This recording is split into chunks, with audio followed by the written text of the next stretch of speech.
Hello everyone. Video शुरू करने से पहले मुझे आपसे एक क्लियर फीडबैक चाहिए।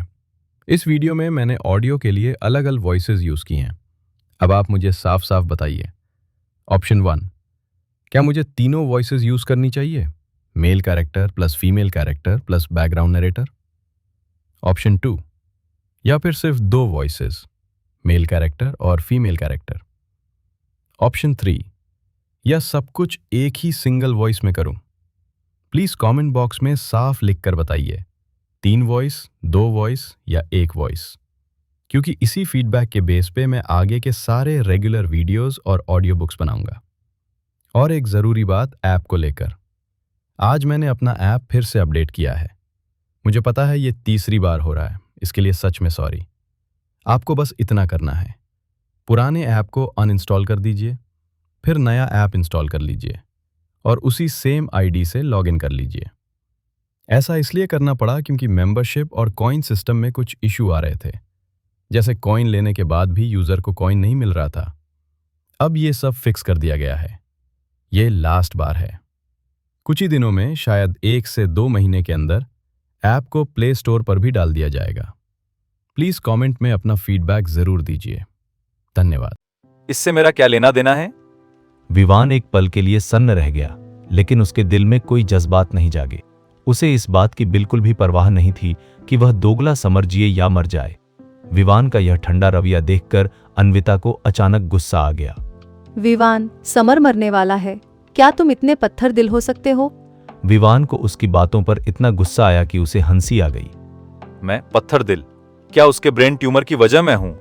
यह सच है कि इसमें तुम्हारी कोई गलती नहीं है, लेकिन तुम इतने बेरहम तो नहीं हो सकते ना?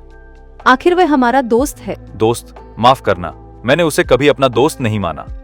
अपने रिश्तों का बोझ मुझ पर डालने की कोशिश मत करो। वैसे भी हमारा तलाक हो चुका है। मुझे समर के साथ तुम्हारे अफेयर के बारे में कुछ नहीं सुनना। हमारा तलाक हो चुका है, लेकिन इससे क्या फर्क पड़ता है? क्या तलाक का मतलब यह है कि हमारा कोई रिश्ता ही नहीं बचा? भले ही हम दोस्त न बन पाए, लेकिन मैं अभी भी तुम्हारी एक्स वाइफ हूँ। अन्विता की बातों ने विवान को खामोश कर दिया। उसे लगा कि अब वह और अन्विता एक भाषा में बात ही नहीं कर सकते। विवान को चुप देखकर अन्विता ने अपनी आवाज नरम करते हुए कहा, मैं तुमसे बहस करने नहीं आई हूँ। मैं बस चाहती हूँ कि तुम फैसला लेने में मेरी मदद करो। समर की एक आखिरी इच्छा है। वह मरने से पहले मुझसे शादी करना चाहता है और हनीमून पर जाना चाहता है।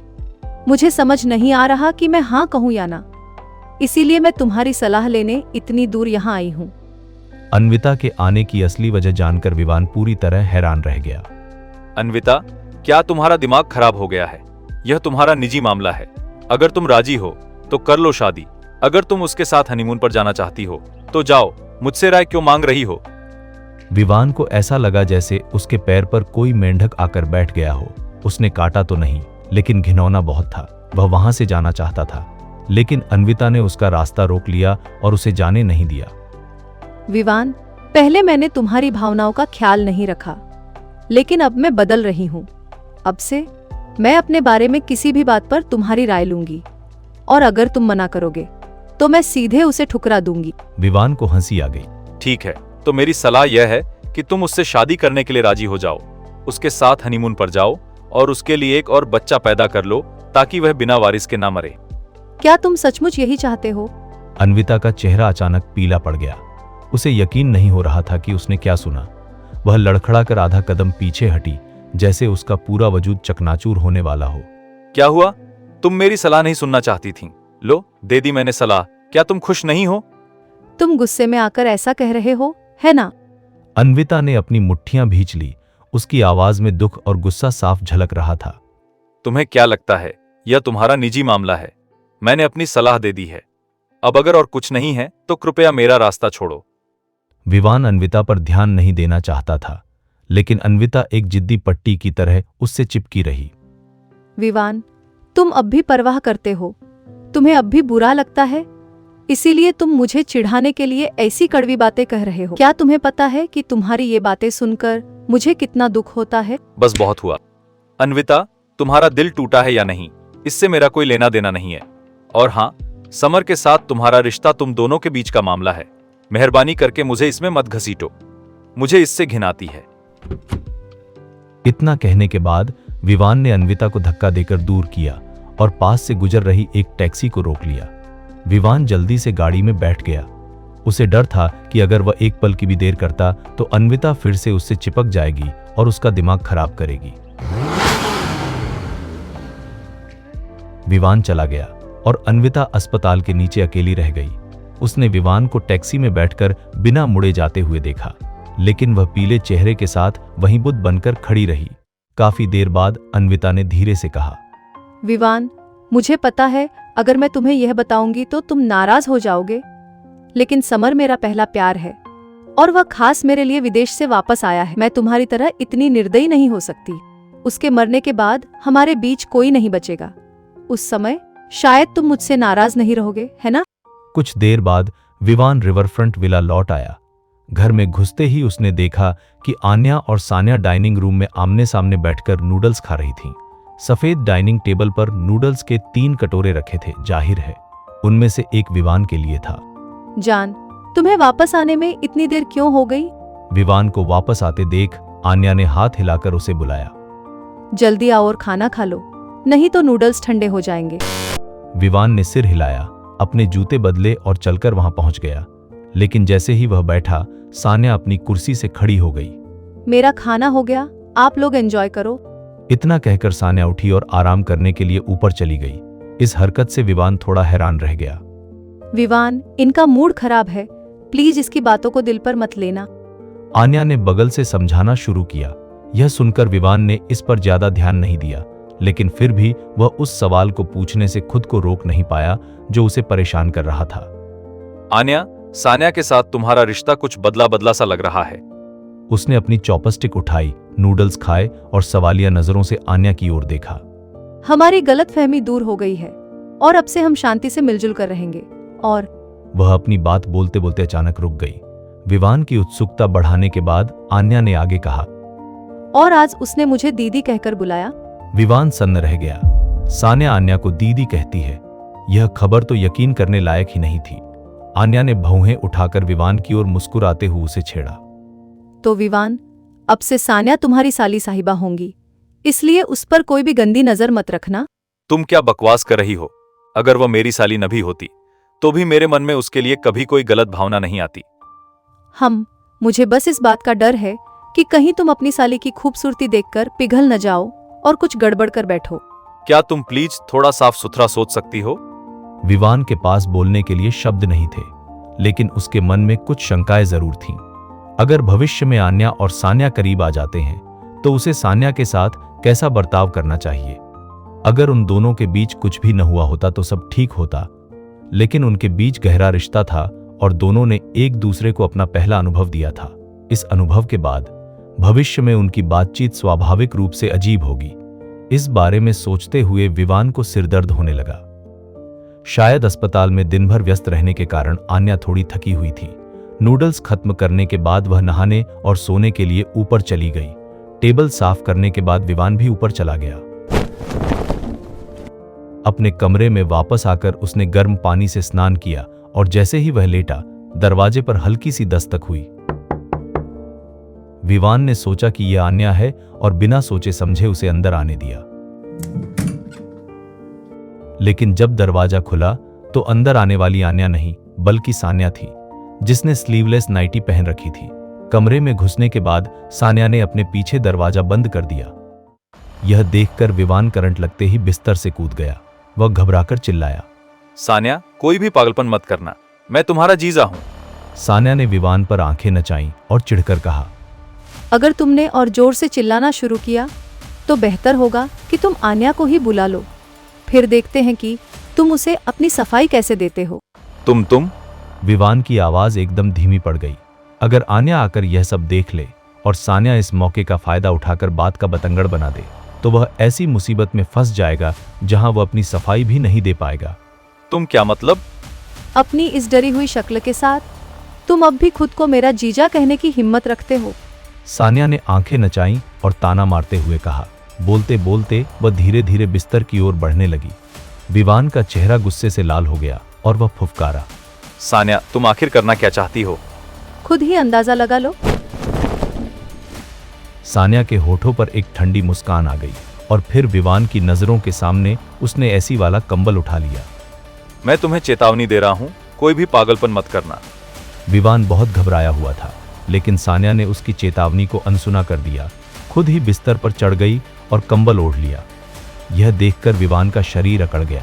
वह बिस्तर से उठने ही वाला था कि सान्या ने उसकी कलाई पकड़ ली और मरी हुई आवाज में कहा, मुझे बहुत नींद आ रही है, बस थोड़ी देर के लिए शांत रहो और मेरे साथ सो जाओ। क्या मैं थोड़ी देर के लिए तुम्हारे साथ सो जाऊं? विवान को लगा कहीं उसने गलत तो नहीं सुना। वह भला ऐसे बेशर्म शब्द कैसे बोल सकती है।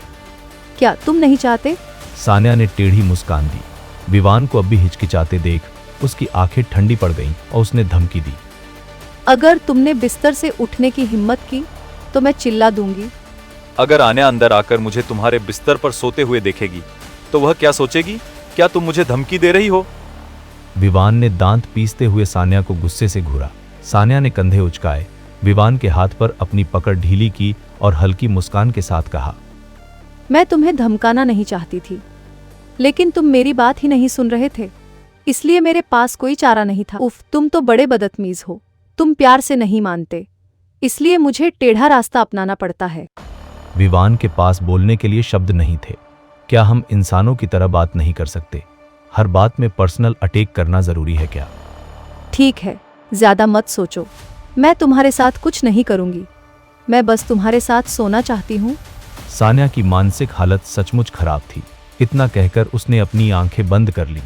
कई दिनों तक अस्पताल में बिना आराम किए रहने के बाद अब विवान के पास नरम बिस्तर पर लेटकर उसे पहले से कहीं ज्यादा सुकून महसूस हो रहा था। जैसे ही तनाव कम हुआ, उस पर थकान और नींद हावी हो गई। इसके कुछ ही देर बाद सान्या गहरी नींद में सो गई। वह तो चैन से सो गई, लेकिन विवान बहुत परेशान था। वह बिस्तर पर लेटा करवटें बदल रहा था। उसे समझ नहीं आ रहा था कि क्या करे। इसी उधेड़बुन में खोया हुआ विवान न जाने कब नींद की आगोश में चला गया। वक्त गुजरता गया। विवान ने एक सपना देखा जिसमें एक औरत, जिसका चेहरा वह देख नहीं पा रहा था, उससे लिपटी हुई थी। वह उसे लगातार चूम रही थी और अपने कोमल हाथों से उसे सहला रही थी। विवान जब इस खूबसूरत सपने में डूबा हुआ था, तभी उसे एक गर्म एहसास हुआ और वह तुरंत जाग गया।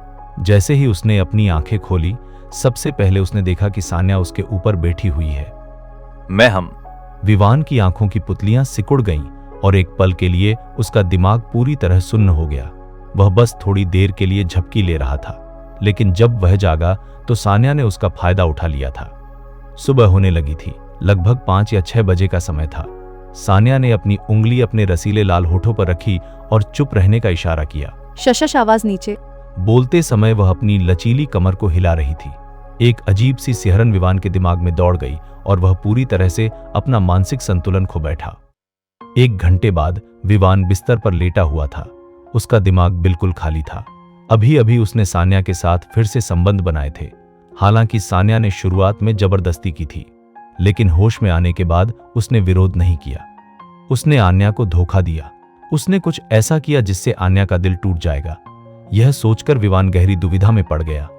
उसे नहीं पता था कि भविष्य में वह आन्या या सान्या का सामना कैसे करेगा। मैं तुम्हारी परफॉर्मेंस से काफी खुश हूँ, यह पहले से कहीं बेहतर था। सान्या बिस्तर से उठी और अपनी ड्रेस वापस पहन ली। उसने झुककर विवान के गाल पर किस किया। हनी, अभी सुबह है, तुम थोड़ी देर और आराम कर सकते हो। इतना कहकर वह विवान के जवाब का इंतजार किए बिना चेहरे पर सुकून लिए कमरे से बाहर चली गई। जैसे ही दरवाजा धीरे से बंद हुआ, विवान बिस्तर पर ऐसे बैठ गया मानो किसी सपने से जागा हो। उसने नहाया और फिर बिखरी हुई चादरों को साफ किया। कमरे को ठीक करने के बाद वह बाहर निकला और नीचे हॉल में चला गया, जहां वह सोफे पर बैठकर चुपचाप सिगरेट पीने लगा। फू उसने धुएं का एक कश छोड़ा, लेकिन उसका दिमाग फिर से सान्या के साथ बिताए उस पहले पल पर चला गया। उस समय उसे लगा था कि सान्या ही उसकी पत्नी है और उसे उसकी जिम्मेदारी लेनी होगी, लेकिन बाद में सान्या गायब हो गई। उसे लगा कि सान्या बस उसके साथ मजाक कर रही थी और उसने इसे गंभीरता से नहीं लिया। इसलिए उसने आन्या के प्रपोजल को स्वीकार कर लिया। हालांकि आन्या के प्यार को कबूल करने की और भी वजहें थीं, लेकिन आखिरकार उसने हां कर दी थी। जैसे जैसे वे एक साथ वक्त बिताने लगे, वह धीरे धीरे आन्या के प्यार में पड़ गया और वे ऑफिशियली कपल बन गए। विवान ने खुद को एक जोरदार थप्पड़ मारा वह पहले से ही आन्या को डेट कर रहा था, तो फिर वह सान्या के साथ दोबारा कैसे सो गया? क्या यह धोखा नहीं है? विवान ने कभी सपने में भी नहीं सोचा था कि वह एक दिन धोखेबाज बन जाएगा, लेकिन अब जब यह हो चुका है तो पछताने का कोई फायदा नहीं था। विवान विवान, तुम एक नंबर के कमीने हो। विवान ने सिगरेट का एक लंबा कश लिया और खुद को कोसते हुए कहा। बेचैनी और घबराहट में विवान सुबह 8 बजे तक वहीं बैठा रहा। ऊपर से दरवाजा खुलने की आवाज सुनकर विवान ने अपना चेहरा ठीक किया, उठा और किचन में चला गया। 20 मिनट बाद विवान, आन्या और सान्या डाइनिंग टेबल पर बैठे थे। सिर झुकाकर नूडल्स खा रही आन्या ने थोड़ा सा मुंह बनाया। उसने विवान की ओर देखा और नखरे से बोली, विवान, आज तुमने जो नूडल्स बनाए हैं वे थोड़े नमकीन हैं। माफ करना, शायद मैंने गलती से ज्यादा नमक डाल दिया। विवान ने दबी जुबान में सफाई दी। विवान की हालत ठीक न देखकर आन्या ने चिंता से पूछा, क्या तुम कल रात ठीक से सो नहीं पाए? मुझे भी ऐसा ही लगता है। विवान ने लापरवाही से जवाब दिया, लेकिन पिछली रात जो हुआ उसके बारे में बात करने की उसकी हिम्मत नहीं हुई। सच्चाई से अनजान आन्या ने सोचा कि विवान को बस थकान है। उसने विवान को मीठी मुस्कान के साथ देखा और बहुत प्यार से कहा, विवान, अगर थकान महसूस हो तो तुम और आराम कर लेना। मैं तुम्हारे लिए नाश्ता भी बना दूंगी। ठीक है। विवान ने हल्के से सिर हिलाया, लेकिन उसका दिल भारी हो रहा था। आन्या, दरअसल जैसे ही उसने आन्या के सामने सच बोलने की हिम्मत जुटाई, सान्या ने अचानक अपनी चॉपस्टिक से कटोरे पर खटखटाया, जिससे विवान की बात बीच में ही रुक गई। अगर तुम्हारी नींद पूरी नहीं हुई है तो ऊपर जाकर थोड़ी देर और सो जाओ। जहां तक मेरी और आन्या की बात है, हम खुद अस्पताल चले जाएंगे। हाँ, सान्या सही कह रही है और हमारी सभी कारें 2 सीटों वाली हैं, इसलिए उनमें 3 लोग नहीं बैठ सकते। आन्या ने सहमति में सिर हिलाया। विवान की बात गले में ही अटक गई। इससे पहले कि वह दोबारा कुछ बोल पाता, सान्या ने आन्या को दरवाजे से बाहर खींच लिया। साफ था कि सान्या समझ गई थी कि विवान सब कुछ सच बताने वाला है, इसलिए उसने जानबूझकर उसे रोक दिया। जब विवान दुविधा में फंसा हुआ था और उसे समझ नहीं आ रहा था कि क्या करे, तभी अचानक उसके फोन पर एक बीप बजी। उसने अपना फोन निकाला और देखा कि यह सान्या का व्हाट्सएप मैसेज था। मेरा मूड खराब था और मैं थोड़ा बहक गई थी। बस मान लो कि आज सुबह जो हुआ वो कभी हुआ ही नहीं। और हाँ, मैं आन्या को इसके बारे में कुछ नहीं बताएंगी। 1 घंटे बाद विवान समुद्रिका ग्रुप के प्रेसिडेंट ऑफिस में मौजूद था। उसने सान्या की बात मानकर फिलहाल आज सुबह जो कुछ हुआ उसे भूलने का फैसला किया और ऐसा दिखावा किया जैसे कुछ हुआ ही नहीं था। जहां तक इस बात का सवाल है कि क्या आन्या को बाद में पता चलेगा, यह तो किस्मत पर निर्भर करता है। वह धोखेबाज नहीं बनना चाहता था, लेकिन वह आन्या को खोना भी नहीं चाहता था। वह जानता था कि वह जो कर रहा है वह बेशर्मी भरा है, लेकिन उसके पास कोई और रास्ता नहीं था। विवान अभी अपने हाथ में मौजूद फाइलों पर काम कर ही रहा था कि दरवाजे पर दस्तक सुनाई दी। अंदर आ जाओ। विवान ने अपना काम रोका और मार्केटिंग मैनेजर मिसेज माथुर की ओर देखा, जो अभी अभी कमरे में दाखिल हुई थीं। मिसेज माथुर का चेहरा कुछ पीला पड़ गया था, मानो उन्हें किसी बुरी खबर का सामना करना पड़ा हो। सर, वर्मा परिवार जानबूझकर हमें निशाना बना रहा है। उन्होंने इंदौर में कुछ दवा डिस्ट्रीब्यूटर्स के साथ डील साइन की है, जिससे केवल उन्हीं डिस्ट्रीब्यूटर्स को उनकी ब्लड प्रेशर की दवाइयां खरीदने और बेचने की परमिशन मिलती है। क्या वे डिस्ट्रीब्यूटर्स मान गए? विवान इस खबर से हैरान तो हुआ, लेकिन सिर्फ एक पल के लिए। वर्मा परिवार की शर्तें बहुत अच्छी थीं और उनके पास मना करने का कोई कारण नहीं था। हालांकि कुछ डिस्ट्रीब्यूटर्स तुरंत राजी नहीं हुए, बल्कि वे इसका फायदा उठाकर हमसे डिस्काउंट लेना चाहते थे। आखिरकार वे बस यह देखना चाहते हैं कि वर्मा परिवार या समुद्रिका ग्रुप में से कौन उन्हें ज्यादा फायदा दे सकता है। मिसेज माथुर, यह सामान्य बिजनेस कंपटीशन है, गुस्सा होने की कोई जरूरत नहीं है। मिसेज माथुर के गुस्से भरे चेहरे को देखकर विवान ने शांत भाव से मुस्कुराते हुए धीरे से कहा, चूंकि वर्मा परिवार हमसे आर पार की लड़ाई लड़ना चाहता है, तो चलो उनकी यह इच्छा भी पूरी कर देते हैं। वे डिस्ट्रीब्यूटर्स को जितना भी प्रॉफिट देंगे, हम भी उन्हें उतना ही प्रॉफिट देंगे। हमारी दवा का असर अपने आप में ही सब कुछ बयां करता है। वे डिस्ट्रीब्यूटर्स बेवकूफ नहीं हैं।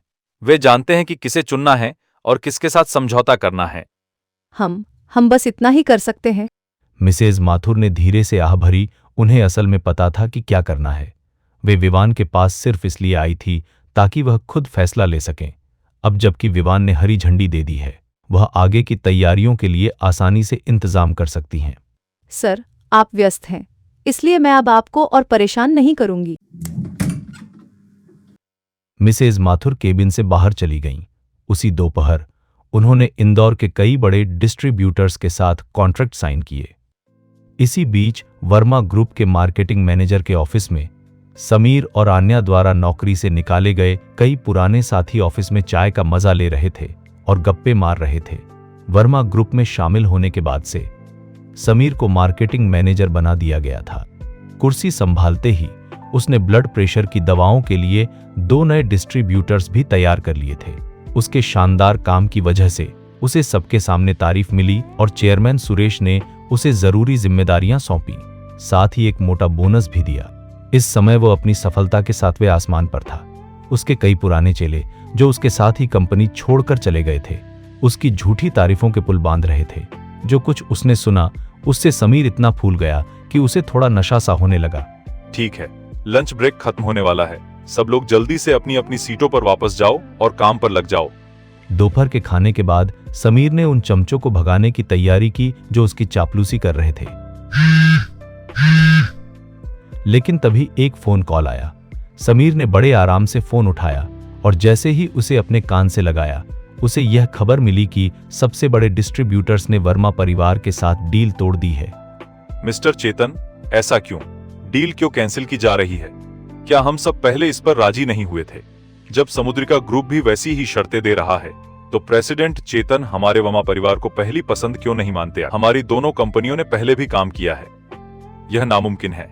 समुद्रिका ग्रुप मुख्य रूप से ट्रांसपोर्ट बिजनेस में, हालांकि उन्होंने दवा बनाने में हाथ आजमाया है, लेकिन पिछले कुछ सालों में उन्हें कोई सफलता नहीं मिली है। क्या आपको यकीन है कि आपको कोई गलतफहमी नहीं हुई है? क्या मुझसे कोई गलती हुई? मिस्टर चेतन, शायद आपको पता न हो, लेकिन मैं पहले समुद्रिका ग्रुप के मार्केटिंग डिपार्टमेंट का हेड था। मैं उनकी हालत बहुत अच्छी तरह जानता हूं। मिस्टर चेतन, क्या आप प्लीज एक बार फिर सोचेंगे? समीर अब भी प्रेसिडेंट चेतन को मनाने की कोशिश कर रहा था, लेकिन सामने वाले ने झुंझलाकर फोन काट दिया था। ये कैसा रवैया है? 1-2 कौड़ी का डिस्ट्रीब्यूटर है, क्या उसे सच में लगता है कि वह कोई 30 मार खां है? फोन कटने की आवाज सुनकर समीर ने गुस्से में मेज पर हाथ पटका और बड़बड़ाते हुए कहा। समीर को अचानक भड़कते देख जो कर्मचारी अभी तक केबिन से बाहर नहीं निकले थे, उन्होंने अपनी रफ्तार बढ़ा दी और दुम दबाकर भाग निकले। उन्होंने कई सालों तक समीर के साथ काम किया था और उसकी फितरत को अच्छी तरह जानते थे। अगर वे अब नहीं गए तो समीर पक्का अपना सारा गुस्सा उन पर ही निकालेगा। पूरी दोपहर के दौरान समीर को मार्केटिंग मैनेजर के ऑफिस में 7 या 8 फोन कॉल आए। हर कॉल किसी न किसी डिस्ट्रीब्यूटर की थी और उन सभी का एक ही मकसद था, वर्मा ग्रुप के साथ अपनी डील कैंसिल करना। एक डिस्ट्रीब्यूटर का हाथ से निकलना कोई बड़ी बात नहीं है, लेकिन एक ही दिन में 7 या 8 डिस्ट्रीब्यूटर्स का जाना बहुत बड़ी मुसीबत है। यह न केवल बड़ा नुकसान है बल्कि जानलेवा भी है। और जैसा कि उम्मीद थी, यह खबर जल्द ही चेयरमैन सुरेश के कानों तक पहुंच गई। जैसे ही ऑफिस का समय खत्म होने वाला था, सुरेश ने अपने सेक्रेटरी को समीर को चेयरमैन ऑफिस में लाने के लिए कहा। सुरेश का चेहरा गंभीर था। अपने गुस्से को दबाते हुए उसने बनावटी मुस्कान के साथ पूछा, मैनेजर समीर, मैंने सुना है कि आज कई डिस्ट्रीब्यूटर्स ने अपनी डील कैंसिल करने के लिए फोन किया है। क्या आप इस बारे में कुछ कहना चाहेंगे? चेयरमैन सर, प्लीज मुझे 3 दिन का समय दें। मैं इस मामले को 3 दिनों के अंदर सुलझा लूंगा। समीर के पसीने छूट रहे थे, लेकिन उसने हिम्मत करके भरोसा दिलाया। उसे ज्यादा से ज्यादा 3 दिन का समय मिल सकता था। अगले 3 दिनों तक वह शायद हर दिन अलग अलग डिस्ट्रीब्यूटर्स के चक्कर लगाता रहेगा।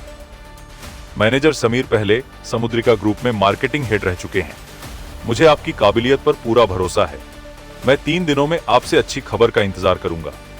सुरेश काफी देर तक चुप रहे, फिर सिर हिलाते हुए बोले। समीर ने राहत की सांस ली और मन ही मन कहा, चेयरमैन सर, आप बेफिक्र रहें, मैं समीर आपको बिल्कुल भी निराश नहीं करूंगा। ठीक है, अब तुम घर जा सकते हो। सुरेश ने हाथ हिलाकर समीर को जाने का इशारा किया। समीर के चले जाने के बाद भी सुरेश कुछ हद तक बेचैन था। उसने अपना फोन निकाला और अपनी बेटी अन्विता को फोन किया। अन्वी, कंपनी में कुछ गड़बड़ हो गई है।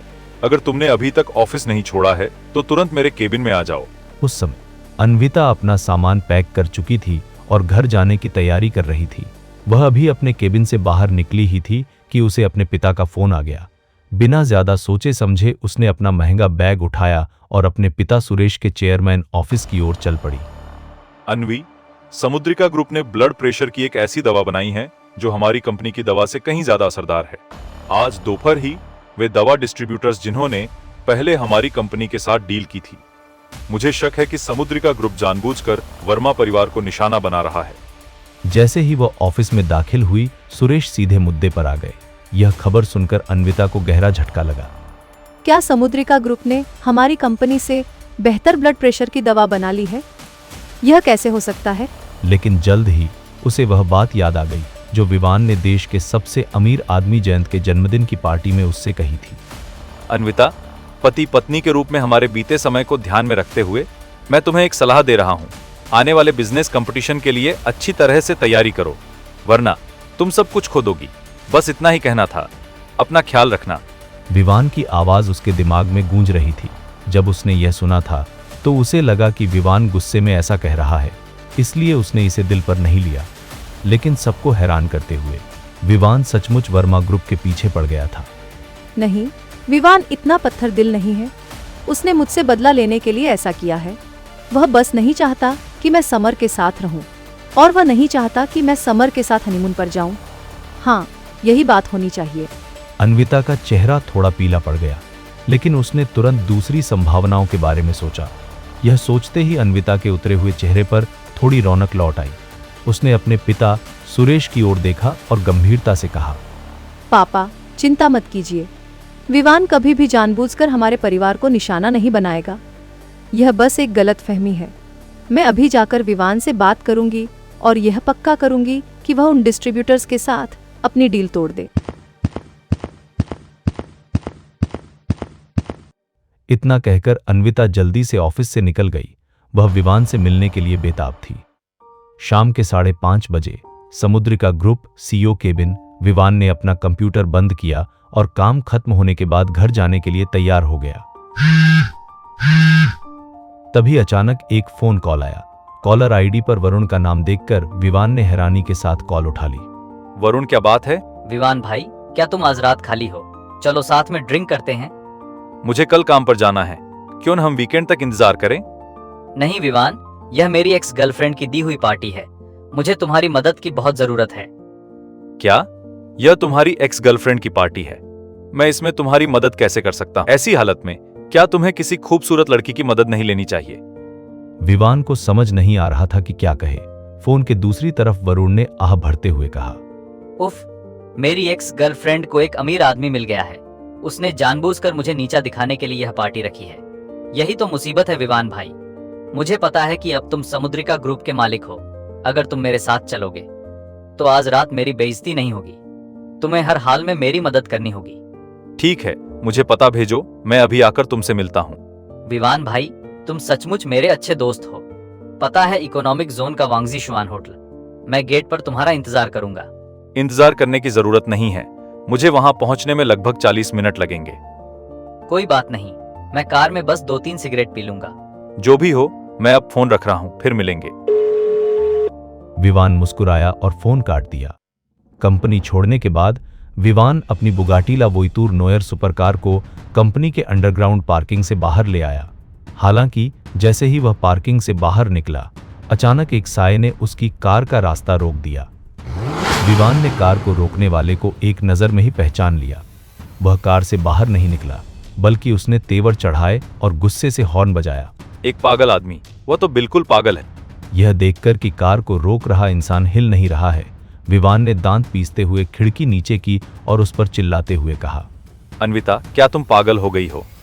कार को रोकने वाली कोई और नहीं बल्कि विवान की एक्स वाइफ अन्विता ही थी। जब अन्विता ने विवान को डांटते हुए सुना तो उसे बिल्कुल भी गुस्सा नहीं आया, बल्कि वह हंस पड़ी। उसने थोड़ा अकड़कर अपना सिर उठाया और जोर से कहा, विवान, गाड़ी से बाहर निकलो, मुझे तुमसे कुछ कहना है। चुप रहो, हट जाओ सामने से, मैं तुमसे बात नहीं करना चाहता। विवान का रवैया बहुत रूखा था। उसने मन ही मन सोचा, मैंने पहले ही इतना बुरा बर्ताव किया, क्या अन्विता अब भी बेशर्मी से मेरा पीछा नहीं छोड़ेगी? हालांकि उसे हैरानी हुई जब अन्विता सचमुच दौड़ती हुई उसके पास आ गई। उसने पहले पैसेंजर सीट का दरवाजा खोलने की कोशिश की, लेकिन विवान ने उसे लॉक कर दिया था, इसलिए वह खुल नहीं पाया। यह देखकर अन्विता ने चिढ़कर ड्राइवर सीट की तरफ रुख किया। उसने कार की खिड़की पर हाथ मारा और कुछ बोलने ही वाली थी कि अचानक काली स्पोर्ट्स कार तेजी से निकल गई। अन्विता एक पल के लिए सन्न रह गई, फिर धीरे धीरे दूर जाती हुई काली स्पोर्ट्स कार पर गुस्से से चिल्लाई। विवान, तुम एक नंबर के कमीने हो। लेकिन विवान को उसकी चीखें सुनाई नहीं दी। अस्पताल के नीचे हुई उनकी पिछली मुलाकात के बाद विवान को पता था कि अन्विता के साथ बहस करने से कोई फायदा नहीं होगा। इस हालत में सबसे अच्छा उपाय यही है कि तुरंत वहां से निकल जाओ और उससे दूरी बनाए रखो ताकि दिमाग खराब न हो। विवान गाड़ी चलाकर इकोनॉमिक जोन में स्थित होटल तक गया। विवान को समुद्रिका ग्रुप से होटल पहुंचने में केवल आधा घंटा लगा, जो फोन पर बताए गए समय से 10 मिनट पहले था। फिर भी विवान ने होटल के गेट पर पहुंचते ही वरुण को देख लिया। वरुण अपनी काली ऑडी कार से टेक लगाकर उदास चेहरे के साथ सिगरेट पी रहा था। जब अचानक उसके सामने एक शानदार काली स्पोर्ट्स कार आकर रुकी तो वह पहले तो हैरान रह गया, फिर बोला, अरे बाप रे, बुगाटीला वोइतुर नोयर, सचमुच? उसके चेहरे से उदासी गायब हो गई। उसकी जगह सदमे और अविश्वास ने ले ली। आपको यह पता होना चाहिए कि यह एक लिमिटेड एडिशन सुपर कार है, दुनिया में अपनी तरह की इकलौती कार है, जिसे आप पैसे होने पर भी आसानी से नहीं खरीद सकते। यह बेहतरीन सुपर कार ठीक उसके सामने थी और एक लड़का होने के नाते उसके लिए शांत रहना मुश्किल था। विवान को उसकी हरकतें मजेदार लगीं, इसलिए उसने कार का हॉर्न बजाया, जिससे वरुण चौंक गया। तभी वरुण की नजर कार में बैठे उस बेहद अमीर आदमी पर पड़ी। जब वरुण ने देखा कि कार में बैठा आदमी असल में विवान था, तो वह फिर से चौंक गया। वरुण पैसेंजर दरवाजे की ओर बढ़ा, उसे खोला और अंदर बैठ गया। उसने जलन भरे भाव से कार के अंदर चारों ओर देखा। हे भगवान विवान भाई, क्या यह कार सचमुच तुम्हारी है? विवान ने हंसते हुए कहा, क्या तुम्हें सच में लगता है कि मैंने यह कार तुम्हें इज्जत दिलाने के लिए किराए पर ली है? बिल्कुल नहीं, यह कार लिमिटेड एडिशन है, दुनिया में सिर्फ एक ही है। क्या तुम्हें लगता है कि जो इस कार को खरीद सकता है उसके पास पैसों की कमी होगी? शायद यह महसूस करते हुए कि वह विवान से पहले से ही काफी घुल मिल चुका है, वरुण ने बेझिझक बोलना शुरू कर दिया। विवान को कोई परेशानी नहीं थी। वह मुस्कुराया और पूछा, क्या तुम्हारी एक्स गर्लफ्रेंड्स आ गई हैं? क्या हम अभी अंदर चले या थोड़ी देर रुकें? वे आधे घंटे पहले आ गए थे, लेकिन कोई बात नहीं, उन्हें इंतजार करने दो, पहले उन्हें थोड़ा पकने दो। विवान भाई, जब मैं तुमसे पहली बार मिला था तभी मुझे पता चल गया था कि तुम कोई मामूली आदमी नहीं हो, लेकिन मैंने कभी सपने में भी नहीं सोचा था कि तुम मेरी सोच से भी कहीं ज्यादा अमीर होगे। बुगाटी, मैंने इस कार को सिर्फ अपने फोन पर ही देखा था। मैंने कभी सोचा भी नहीं था कि आज मैं न सिर्फ इसे असलियत में देख पाऊंगा, बल्कि इसमें बैठने का मौका भी मिलेगा। वरुण लगातार बकबक करता रहा, लेकिन विवान ने बस हल्की सी मुस्कान दी और कोई जवाब नहीं दिया। कुछ देर बाद वरुण ने कुछ झिझकते हुए पूछा, विवान भाई, वैसे मेरी एक बहुत बड़ी रिक्वेस्ट है, पता नहीं तुम पूरी करोगे या नहीं। क्या मैं इसे चलाकर देख सकता हूँ? बस एक चक्कर, 5 मिनट काफी होंगे। क्यों नहीं? विवान ने दिल खोलकर सहमति दी। उसने कार का दरवाजा धक्का देकर खोला और बाहर निकल गया। विवान के राजी होने पर वरुण खुशी से उछल पड़ा और कार से बाहर निकल आया। वह झटपट ड्राइवर की सीट पर कूद गया, इधर उधर हाथ फेरा और आखिरकार कार स्टार्ट की, एक्सीलरेटर पर पैर रखा और तेजी से निकल गया। विवान गाड़ी में नहीं बैठा, वह सड़क किनारे खड़ा रहा, चुपचाप सिगरेट जलाई और कश लगाने लगा। लगभग 10 मिनट बाद वरुण कार चलाकर वापस आ गया। वाह, यह तो बहुत ही शानदार है। इसमें कोई शक नहीं कि यह एक लिमिटेड एडिशन सुपर कार है। इसे चलाने का मजा ही कुछ और है। गाड़ी से उतरने के बाद भी वरुण तारीफों के पुल बांध रहा था। विवान आगे बढ़ा, उसके कंधे पर थपथ पाया और मुस्कुराते हुए कहा, खूब मेहनत करके पैसे कमाओ और एक दिन तुम भी इसे खरीद सकोगे। उम्मीद है विवान भाई की जुबान पर सरस्वती बैठी हो।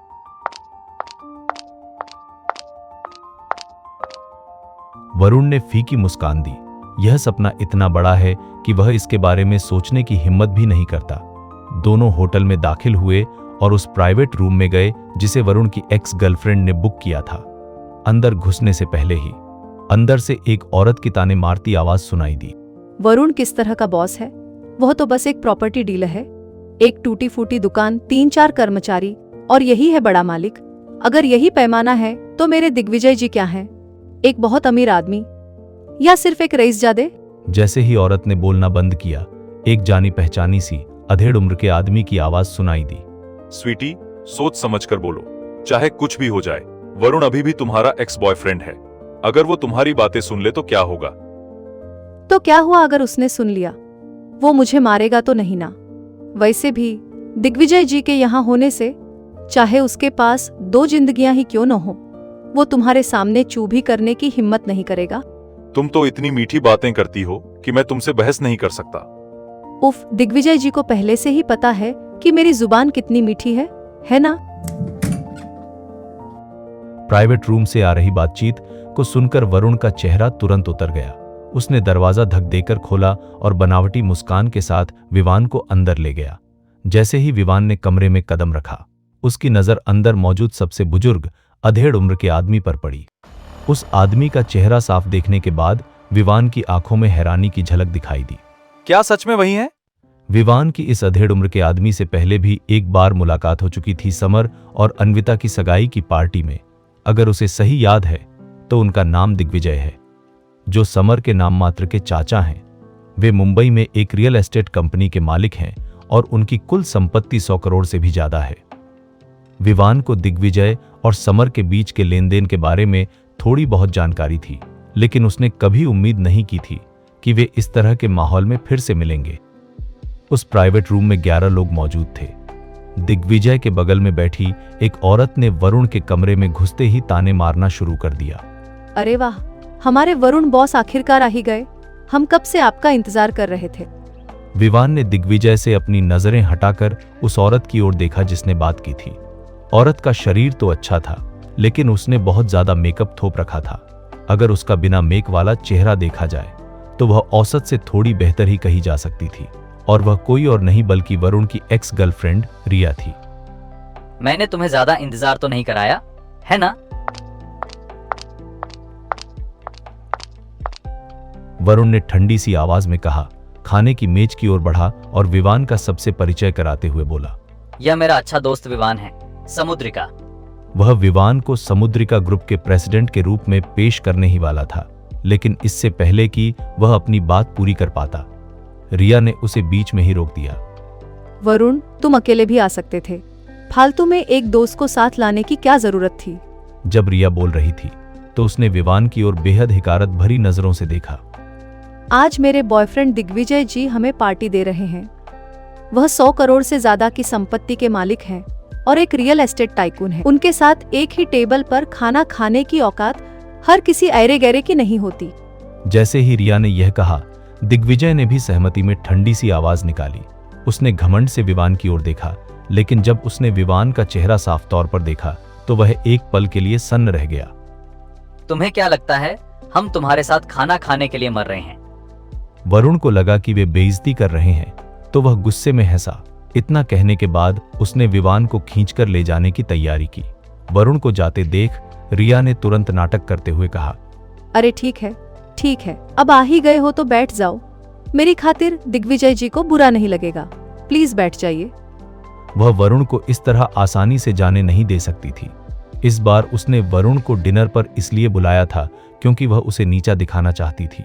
वह वरुण को यह दिखाना चाहती थी कि उसे छोड़ने के बाद वह पहले से कितनी बेहतर जिंदगी जी रही है। अगर वरुण ऐसे ही चला जाता तो आज उसने जो डिनर रखा और सबको खिलाया पिलाया, वह सब बेकार हो जाता। रिया, तुम्हारे मुंह से अब भी पहले जैसी ही बदबू आती है। वरुण ने चिढ़कर नाक सिकोड़ी और विवान को बैठने के लिए खींच लिया। वह अभी जाना नहीं चाहता था। रिया उसे बेइज्जत करना चाहती थी, लेकिन क्या वह भी रिया को सबक सिखाने के इरादे से ही यहां नहीं आया था? अगर वह ऐसे ही चला जाता तो क्या विवान की बुगाटी सुपरकार को यहां तक लाने का कोई फायदा होता? यह सुनकर रिया का चेहरा गुस्से से लाल हो गया और उसने वरुण को घूर कर देखा।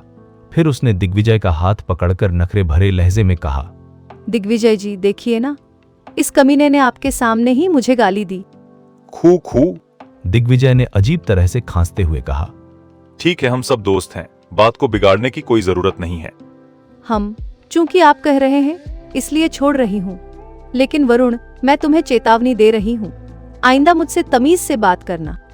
रिया लोगों का मूड भांपने में काफी माहिर थी। यह देखकर कि दिग्विजय उसका साथ नहीं देना चाहते, उसने समझदारी से बात को वहीं खत्म कर दिया। वरुण ने आंखें घुमाई, उसकी बातों पर ध्यान न देते हुए विवान की ओर मुड़कर कहा, विवान भाई, यह रेस्टोरेंट यहाँ काफी मशहूर है। यह एक पुराना ब्रांड है और इनका खाना बहुत लजीज होता है, खासकर इनका स्पेशल मसालेदार चिकन जो सचमुच लाजवाब है। तुम्हें इसे जरूर ट्राई करना चाहिए।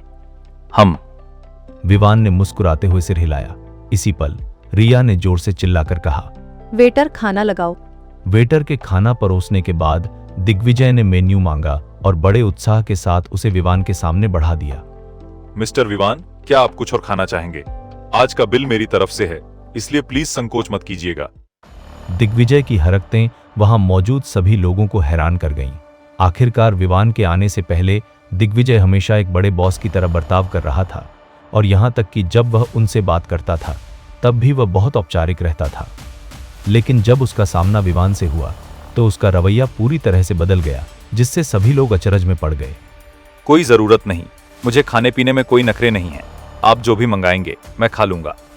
विवान ने विनम्रता से मुस्कुराते हुए जवाब दिया।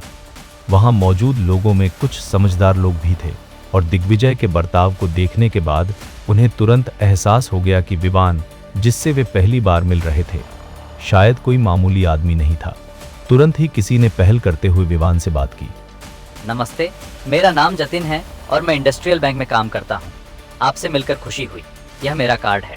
भविष्य में पैसों या लोन से जुड़ा कोई भी सवाल हो तो बेझिझक मुझसे संपर्क करें। जतिन नाम का वह नौजवान 30 साल से कम उम्र का था। उसने नीले रंग का सूट और सुनहरे फ्रेम वाला चश्मा पहना हुआ था और वह काफी जेंटलमैन लग रहा था। उसने विवान को अपना कार्ड दिया और विवान ने बिना कोई भाव खाए सिर हिलाकर कार्ड ले लिया। कार्ड देखते हुए विवान थोड़ा हैरान था। उसने यह उम्मीद नहीं की थी कि जतिन नाम का यह लड़का, जो बहुत उम्रदराज नहीं था, इतनी जल्दी ब्रांच मैनेजर बन गया होगा। यह समझना जरूरी है कि बिना तगड़े अनुभव और सिफारिश के बैंक में मैनेजर की कुर्सी तक पहुंचना बहुत मुश्किल होता है। मैं सिमरन हूँ, एक फैशन मॉडल। आपसे मिलकर अच्छा लगा। मेरा नाम पंकज है और मैं एक सीनियर फिटनेस कोच हूँ। अगर आप जिम या वर्कआउट में दिलचस्पी रखते हैं तो मुझसे जरूर संपर्क करें। प्राइवेट रूम के अंदर रिया की सहेलियां एक एक करके बड़े उत्साह के साथ विवान से बातें करने लगी। यह देखकर रिया का चेहरा जल भुनकर राख हो गया। तुम सब क्या कर रहे हो? आज की दावत दिग्विजय जी दे रहे हैं। कोई भिखारी नहीं जो एक वक्त का खाना भी नहीं खरीद सकता। अगर तुम लोगों को दोस्ती करनी है और जान पहचान बढ़ानी है तो दिग्विजय जी के पास जाओ। उसने दांत पीसते हुए, भौहें चढ़ाते हुए मेज पर जोर से हाथ पटका और गुस्से से बोली। यह सुनकर उस प्राइवेट रूम में मौजूद सभी लोगों के चेहरे उतर गए और माहौल अजीब हो गया। रिया, क्या तुम अंधी हो? तुम किसे बेचारा कह रही हो? वरुण अब और बर्दाश्त नहीं कर सका और उसने सीधे रिया को जवाब दिया।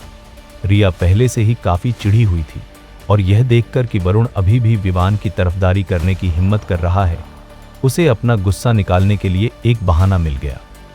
क्या मैंने कुछ गलत कहा? अगर मैं अपने खाने का खर्च खुद उठा सकती तो क्या मैं यहाँ आकर तुम पर मुफ्त में निर्भर रहती? बेवकूफ औरत। वरुण को उसकी बातों पर इतना गुस्सा आया कि उसे हंसी आ गई। वह रिया से बहस करने में अपनी ऊर्जा बर्बाद नहीं करना चाहता था, इसलिए उसने बस गाली देते हुए कहा, वरुण, तुम्हारी हिम्मत कैसे हुई मुझे फिर से गाली देने की? रिया एक पल के लिए सन्न रह गई, फिर तुरंत खड़ी हो गई। ऊंची आवाज में वरुण की ओर उंगली दिखाते हुए वह गुस्से से चिल्लाई, मैंने कहा कि तुम बेवकूफ हो, समझ नहीं आया? बेवकूफ, मूर्ख, महामूर्ख।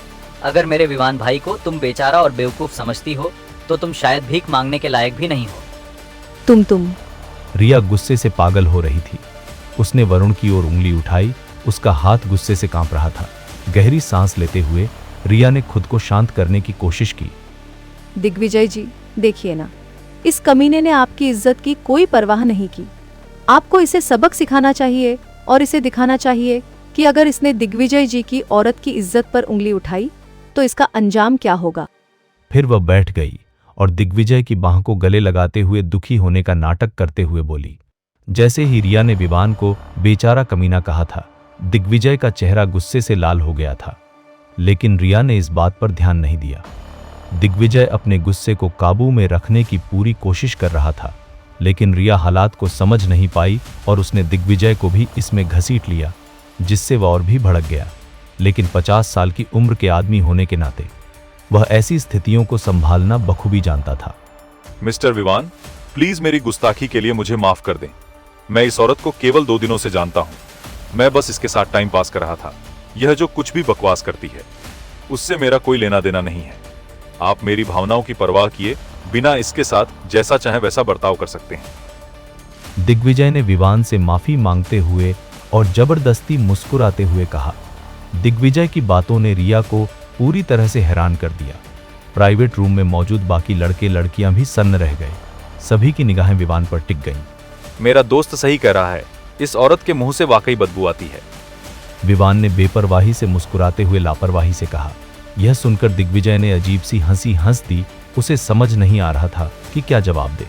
इसी समय विवान ने अपना हाथ उठाया और वरुण के कंधे पर थपथ पाते हुए हंसते हुए कहा, वरुण, तुम्हारी एक्स गर्लफ्रेंड बस तुमसे कुछ खास तरह का बर्ताव चाहती थी और तुम फिर भी इसे बर्दाश्त कर रहे हो। बर्दाश्त करना बंद करो। वरुण इशारा समझ गया। वह अचानक खड़ा हो गया और सीधे रिया की ओर चल पड़ा। वरुण, तुम क्या करना चाहते हो? रिया घबरा गई। दिग्विजय के समर्थन के बिना वह वरुण को चुनौती कैसे दे सकती थी। क्या तुम्हें क्या लगता है मैं क्या करना चाहता हूँ? बिना कुछ कहे वरुण ने अपना हाथ उठाया और रिया के चेहरे पर जोर से थप्पड़ जड़ दिया। थप्पड़ इतना जोरदार और भारी था कि रिया जमीन पर गिर पड़ी। यह साफ था कि वरुण का थप्पड़ पुरानी दुश्मनी और गुस्से से भरा हुआ था।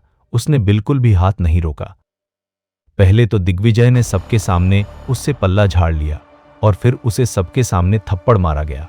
रिया की सारी इज्जत और मान सम्मान मिट्टी में मिल गया और उसका दिमाग पूरी तरह से फिर गया। वरुण, तू कमीने, तू बदमाश, तूने मुझे मारने की हिम्मत कैसे की? मैं तेरी जान ले लूंगी। वह जमीन से उठी और वरुण पर झपट पड़ी। लेकिन आखिर वह एक औरत थी। भला वह वरुण जैसे हट्टे कट्टे मर्द से ज्यादा ताकतवर कैसे हो सकती थी? जैसे ही वह आगे की ओर झपटी, वरुण ने उसके पेट में लात मार दी। रिया लड़खड़ाते हुए कुछ कदम पीछे हटी और धड़ाम से डाइनिंग टेबल पर जा गिरी। पलक झपते ही मेज पर रखे बर्तन और प्लेटें उलट गई, जिससे चारों ओर गंदगी फैल गई। रिया, तुम धोखेबाज औरत। तुमने उस समय मुझसे 3 लाख रुपए ठग लिए थे और मैंने तुमसे वो पैसे वापस भी नहीं मांगे। मैंने सोचा छोड़ो, और फिर भी तुम्हारी हिम्मत कैसे हुई एक बूढ़े आदमी को भेजकर मुझे थप्पड़ मरवाने की? क्या तुम्हें सच में लगता है कि मैं वरुण कोई ऐरा गहरा हूँ? वरुण ने गुस्से से थूका अपनी मुट्ठी उठाई और रिया को और सबक सिखाने के लिए आगे बढ़ने ही वाला था। मुझे मत मारो, मुझे मत मारो, मुझसे गलती हुई। पिटाई से रिया को अब होश आया। उसने तुरंत अपना सिर ढेंक लिया और दया की भीख मांगते हुए बोली, ठीक है, किसी औरत को मारना जेंटलमैन वाला काम नहीं है। अगर ऐसा ही चलता रहा तो मुझे डर है कि तुम्हें जेल जाना पड़ेगा। इसी पल विवान आगे बढ़ा और उसने वरुण को रोक दिया। यह सुनकर वरुण ने अपनी आंखें घुमाई और मन ही मन सोचने लगा, भाई, क्या तुमने अभी अभी इशारा नहीं किया था कि मुझे इसे पीट देना चाहिए? मैंने बुरा काम किया और अब अच्छे आदमी तुम बन रहे हो। हालांकि उसने ये बातें केवल अपने मन में सोची और उन्हें जोर से नहीं बोला। आखिरकार अगर विवान आज नहीं आता तो बहुत मुमकिन था कि उसी को थप्पड़ पड़ता या फिर उसकी धुलाई भी हो जाती। मिस्टर दिग्विजय, आज हम सब खाना नहीं खाएंगे। मुझे कुछ और काम है, इसलिए मैं अब चलता हूं। फिर कभी मिलेंगे।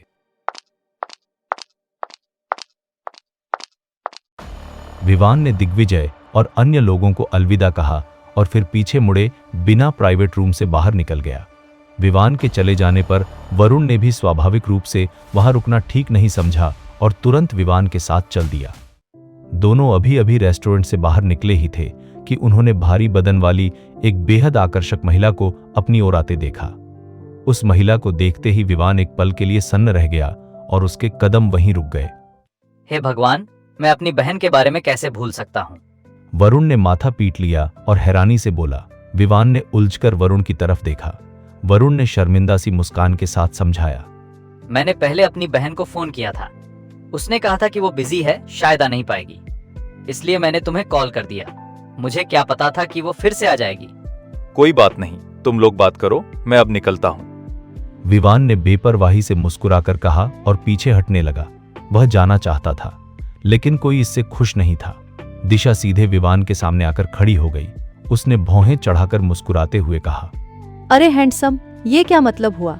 मुझे देख के अनदेखा करने का नाटक कर रहे हो? बकवास में अंधा नहीं हूं। विवान ने मुस्कुराकर जवाब दिया। दिशा खिलखिलाई। तो फिर तुम मेरे भाई की मदद करने आए थे, उस घटिया औरत को सबक सिखाने? हाँ, कुछ वैसा ही। विवान ने सिर हिलाया। दिशा ने वरुण की तरफ देखा और अवाक होकर बोली। छी, बस एक बदतमीज औरत को सबक सिखाना था और तुम इस बड़े आदमी को भी घसीट लाए। तुम्हें नहीं लगता तुमने तिल का ताड़ बना दिया? मुझे कोई मिल ही नहीं रहा था ना। वैसे भी मेरे जानने वालों में असरदार लोग बस तुम हो और विवान भाई हैं, और हाँ आन्या भी है, लेकिन आन्या लड़की है, उससे मदद मांगना मुझे ठीक नहीं लगा। चलो, कम से कम इतनी तमीज तो है तुम्हें। अगर तुमने आन्या के पास जाने की हिम्मत की होती तो मुझे पूरा यकीन है विवान तुम्हें वहीं चीर फाड़ देता। दिशा हंस पड़ी। वरुण ने आंखें घुमाई और विवान के कंधे पर हाथ रखकर बोला। अरे इसे इतना डरावना मत बनाओ, विवान भाई उस टाइप का इंसान नहीं है। वैसे बहन तुम लेट हो गई, तुमने देखा नहीं आज विवान भाई कितने जबरदस्त लग रहे थे। वो बस चुपचाप बैठ गए और फिर क्या हुआ पता है? रिया के साथ आया वो बूढ़ा आदमी एकदम से डर के मारे पीछे हट गया। पूरा सीन इतना मजेदार था कि पूछो मत। वरुण ने अभी अभी हुई पूरी घटना जोश में सुनानी शुरू कर दी। बोलते बोलते वह हाथ पैर भी चलाने लगा। दिशा ने चिढ़कर आगे बढ़कर उसके सिर के पीछे एक थप्पड़ जड़ दिया। बस कर, मैंने काम छोड़ते ही दौड़कर यहाँ आकर तुम्हारी मदद की और मैंने अभी तक खाना भी नहीं खाया। कुछ करना है या नहीं? बहन मैं वैसे ही बहुत तेज नहीं हूँ और तुमने फिर सिर पर मारा। मुझे तो पूरा शक है बचपन में मेरी पढ़ाई खराब होने का कारण तुम्हारी मार ही थी। अगर बकवास करता रहा ना तो एक और लगेगा। चल मेरे लिए खाने की जगह ढूंढ। आज रात खाना पसंद नहीं आया तो फिर तू देखेगा। दिशा कमर पर हाथ रखकर खड़ी हो गई, बिल्कुल झगड़ालू रानी की तरह। यह देखकर वरुण झट से विवान के पीछे छिप गया। वह सिर बाहर निकालकर दिशा की तरफ उंगली दिखाते हुए बोला। दिशा शांत हो जाओ, विवान भाई यहीं हैं। अगर तुमने मुझे ऐसे डराया तो देख लेना, विवान भाई तुमसे निपट लेंगे। यह सुनते ही दिशा को हंसी आ गई। वह वरुण की तरफ झपटी जैसे उसे सबक सिखाने जा रही हो। दोनों विवान के इर्द गिर्द घूमने लगे। एक भाग रहा था, दूसरा पकड़ने दौड़ रहा था। पूरा माहौल बच्चों जैसी नोकझोंक में बदल गया। विवान बीच में फंस गया था। उसे एक तरफ शर्म आ रही थी, दूसरी तरफ वह बेबस भी लग रहा था। अचानक दिशा का पैर मुड़ गया, उसका शरीर डगमगाया और वह गिरने ही वाली थी। विवान ने तुरंत हाथ बढ़ाकर उसे संभालने की कोशिश की, लेकिन घबराहट और झटके में दिशा का हाथ अनजाने में विवान के कॉलर पर चला गया। सिस विवान की शर्ट के 3 बटन उखड़ गए और कॉलर खुलकर फैल गया। विवान झुककर दिशा को सहारा दे रहा था और दिशा के एंगल से उसकी मजबूत पेट की मांसपेशियां साफ दिख रही थीं। दिशा एक पल में लाल हो गई। थैंक यू, मेरा मतलब धन्यवाद, उसने धीमी आवाज में कहा और विवान के सहारे खड़ी हो गई। लेकिन खड़े होते ही उसका चेहरा फीका पड़ गया। विवान की नजर तेज थी। उसने तुरंत देख लिया कि दिशा का चलना थोड़ा अटपटा है। दिशा की लंबी टांगों की तरफ देखते हुए विवान ने पाया कि उसका टखना हल्का लाल भी है और सूजा हुआ भी। तुम्हारे टखने में मोच आई है क्या? शायद, लेकिन कोई बात नहीं। दिशा ने सिर हिलाया और यह कहते ही 2 कदम चलने की कोशिश की, पर जैसे ही उसने मोच वाले पैर पर जोर डाला वह दर्द से कराह उठी और उसका चेहरा और सफेद पड़ गया। चाहो तो मैं तुम्हें अस्पताल ले चलूं, चेक करवा लेते हैं। मैं इतनी नाजुक नहीं हूँ, बस टखने की मोच है, अस्पताल क्यों जाऊं? फिर उसने विवान के कंधे पर हाथ रखा और किनारे खड़े तमाशा देख रहे वरुण की तरफ इशारा किया। ए बच्चे, वहां क्या मूर्ति बने खड़ा है? जल्दी जा, मेरे लिए मलहम लेकर आ। ओहो, वरुण फौरन भागा और दवा की दुकान ढूंढने चला गया। वरुण के जाते ही दिशा ने विवान को आंख मारकर कहा। हैंडसम, एक हेल्प करोगे? मुझे कार तक छोड़ दो। ठीक है। दिशा आन्या की सबसे अच्छी दोस्त थी, इसलिए विवान चुपचाप खड़ा नहीं रह सकता था। उसने तुरंत दिशा को सहारा देकर कार तक पहुंचाया और उसे बैठा दिया। दिशा कार की पिछली सीट पर बैठी थी। दरवाजा खुला हुआ था और विवान दरवाजे के पास खड़ा था। कुछ देर बाद वरुण वापस आया। उसके हाथ में मोच पर लगाने वाला मलहम और दर्द कम करने वाली पट्टियां थीं। बहन बस थोड़ी देर सब्र कर, मैं अभी लगा देता हूँ। वरुण नीचे बैठा, मलहम की डिब्बी खोली और दिशा के टखने लगाने ही वाला था कि अचानक उसका फोन बज उठा। बहन 1 मिनट, ये कॉल उठानी पड़ेगी। वरुण ने फोन निकाला, स्क्रीन पर नाम देखा और कॉल उठा ली। क्या कहा? मेरी दुकान में तोड़फोड़ हुई है? किसने की? ठीक है, बताने के लिए धन्यवाद, मैं अभी आता हूँ। वरुण का चेहरा एकदम बदल गया। उसने जल्दी से फोन काटा और हाथ में पकड़ा मलहम और पट्टियां विवान के हाथ में थमा दी। विवान भाई, मेरी बहन को अभी तुम ही संभाल लो। मेरी रियल एस्टेट एजेंसी में तोड़फोड़ हुई है, मुझे तुरंत वहां जाना होगा। इतना कहकर वरुण ने विवान के जवाब का इंतजार तक नहीं किया और फौरन गाड़ी लेकर निकल गया। विवान वहीं खड़ा रह गया। थोड़ा असमंजस में वरुण चला गया और अपनी बहन दिशा को मेरे भरोसे छोड़ गया। पर मैं तो आदमी हूं, ऐसे में दवा लगाना थोड़ा अजीब नहीं होगा? विवान ने दिशा की तरफ देखा। उसका चेहरा थोड़ा झेंपा हुआ था। वह बोला, तुम खुद दवा लगा लोगी। दिशा एक पल को सन्न रही, फिर जोर से हंस पड़ी। हैंडसम, मैंने बस मदद मांगी है और तुम अभी से शर्माने लगे? विवान चुप रहा तो दिशा ने सिर हिलाकर कहा, तुम तो आन्या के साथ हो ना, फिर भी इतना डर रहे हो जैसे हाथ लगते ही पाप लग जाएगा। उसने मलहम विवान के हाथ से ले लिया, थोड़ा सा अपने हाथ पर निकाला और नीचे झुककर लगाने लगी।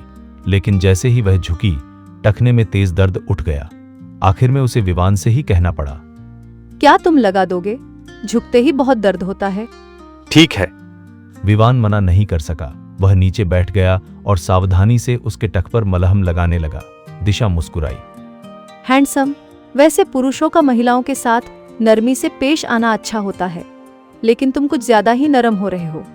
थोड़ा जोर से रगड़ो ताकि दवा अंदर तक जाए। विवान का चेहरा लाल हो गया। उसने हाथ का दबाव बढ़ा दिया। अगले ही पल दिशा की मुस्कान उड़ गई। आह, ये क्या कर रहे हो? थोड़ा नरम रहो। क्या मुझे दर्द से मार दोगे? तुमने ही तो कहा था जोर से दबाने को। मैंने जोर से कहा था, ये नहीं कहा था कि तुम पत्थर की तरह कुचल दोगे। विवान ने एक लंबी सांस ली और दबाव थोड़ा कम कर दिया। दिशा फिर भी बीच बीच में सिखाती रही। हाँ, बस इतना काफी है। रुको मत, थोड़ी देर और मालिश करो। अभी दवा पूरी तरह समाई नहीं है। ठीक है। अरे मैंने अभी समझाना पूरा भी नहीं किया। तुम इतने जल्दी में क्यों रहते हो? कुछ देर तक ऐसे ही चलता रहा। करीब 5 मिनट बाद दिशा आखिरकार संतुष्ट हुई। विवान जैसे ही खड़ा हुआ, उसने देखा दिशा ने अपना फोन उठाया हुआ है और वह रिकॉर्डिंग कर रही है। विवान चौंक गया। तुम ये क्या कर रही हो? अपनी बेस्ट फ्रेंड को भेज रही हूँ। और क्या? यह कहते ही उसने सेंड कर दिया।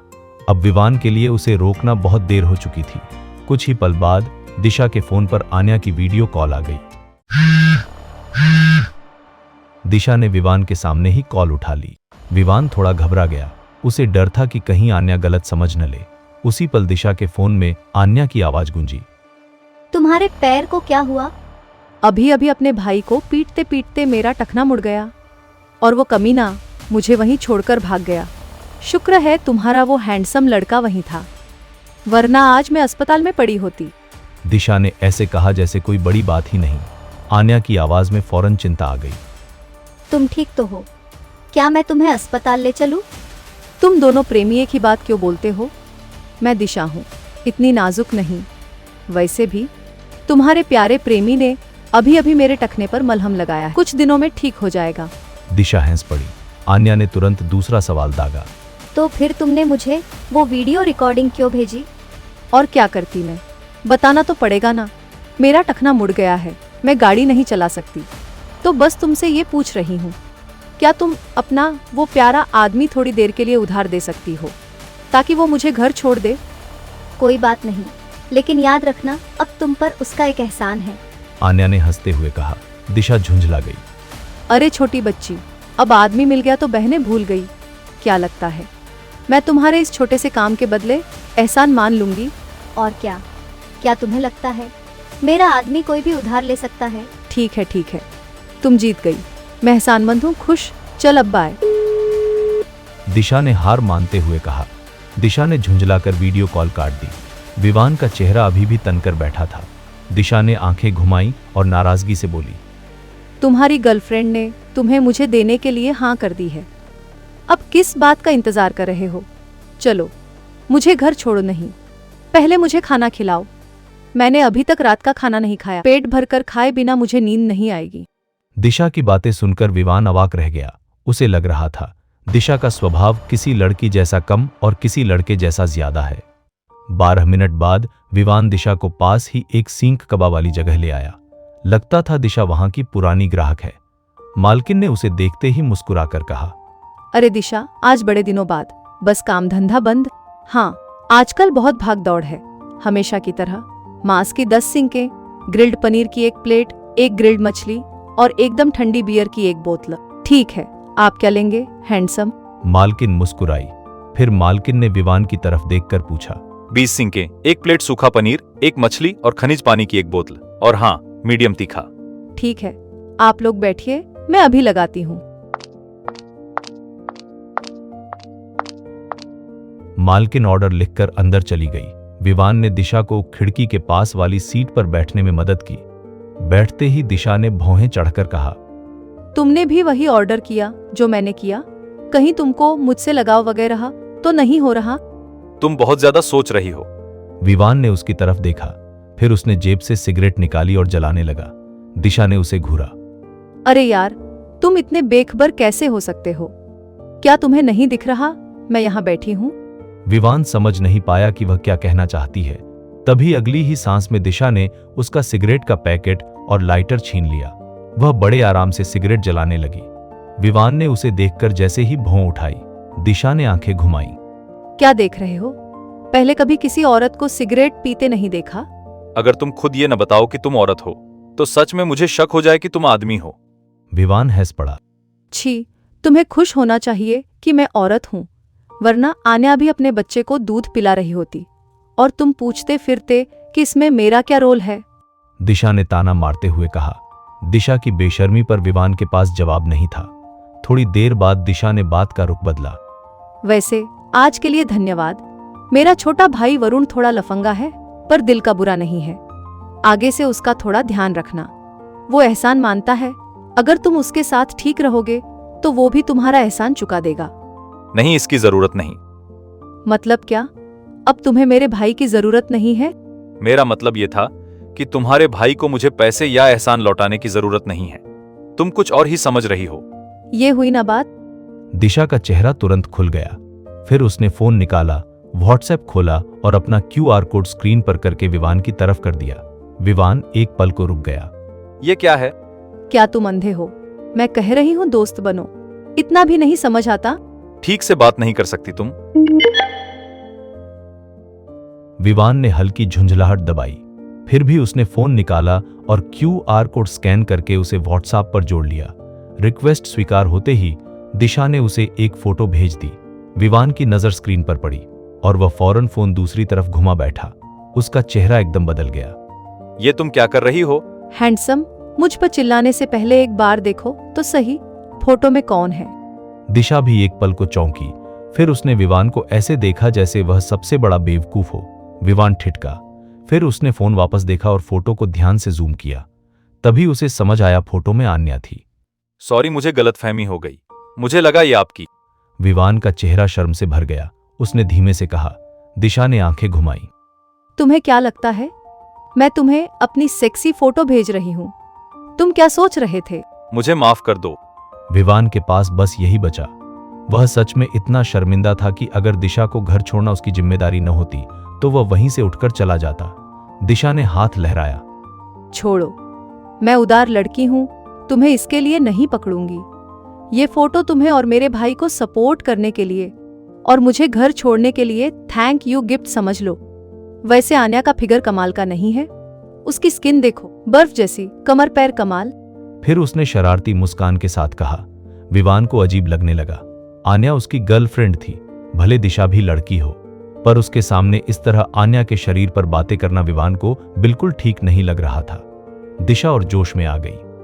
और सुनो, आन्या का शरीर बहुत सेंसिटिव है, खासकर। दिशा, क्या हम किसी और टॉपिक पर बात कर सकते हैं? तुम्हें देखकर तो मुझे लगता है तुम कोई गुंडागर्दी वाली लड़की हो। विवान का सब्र टूट गया। उसने बात काट दी। दिशा ने नाराज होकर कहा। क्या गलत है? मैं लड़की हूँ और लड़कियों वाली बातें कर रही हूँ। इससे मैं गुंडा कैसे बन गई? आप किसी और के बारे में बोल लो, पर मेरी गर्लफ्रेंड के बारे में मत बोलो। पर तुम्हारी गर्लफ्रेंड का फिगर ही ऐसा, और वैसे भी वो सिर्फ तुम्हारी गर्लफ्रेंड नहीं, मेरी बेस्ट फ्रेंड भी है। हम साथ नहा चुके हैं, गर्म पानी के झरनों में नहा चुके हैं और साथ सो भी चुके हैं। विवान की भावनाएं एकदम उलझ गईं। अगर सामने कोई लड़का बैठा होता तो शायद विवान उसे घसीटकर बाहर कर देता, मगर दिशा लड़की थी और ऊपर से वह आन्या की दोस्त थी। इसलिए विवान के पास उसे चुप कराने का कोई सीधा तरीका भी नहीं था।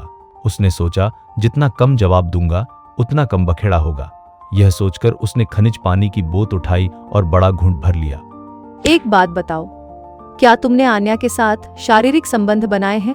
उसी पल दिशा ने अचानक उसे पैर से हल्की सी ठोकर मारी और चुगली भरी नजर से पूछा। हो। विवान ने जो पानी अभी निगला भी नहीं था वो गल दिया और बदकिस्मती से वही पानी सीधे दिशा के चेहरे पर जा पड़ा। उफ, तुम कितने घिनौने हो, ऐसे कौन करता है? दिशा चीख पड़ी। उसने टिश्यू उठाया और खींचकर चेहरा पोंछने लगी। इस बार विवान ने माफी नहीं मांगी। उसने सीधे कहा, दिशा, अगर सच में तुम्हारे पास बात करने को कुछ नहीं है तो चुप रहो और खाना खाओ। छी, तुम नहीं बताओगे? कोई बात नहीं, मैं आन्या से पूछ लूंगी। दिशा ने नाक सिकोड़कर कहा। यह कहते ही उसने फोन उठाया और आन्या को मैसेज टाइप करने लगी। विवान सामने बैठा था, फिर भी उसे दिशा के फोन से व्हाट्सएप नोटिफिकेशन की टनटन सुनाई दे रही थी। उसे मन ही मन खटक रहा था कि कहीं आन्या ने दिशा को सब कुछ बता तो नहीं दिया। खाना खत्म होने के बाद विवान ने दिशा को घर छोड़ा। घर के दरवाजे तक पहुंचाकर वह वापस लौट आया। आधा घंटा बाद विवान रिवरफ्रंट विला पहुंच गया। जैसे ही वह अंदर गया, उसने देखा आन्या अपने पायजामे में लिविंग रूम के सोफे पर बैठी फोन चला रही थी। विवान को देखते ही आन्या उठी और उसके पास चली आई।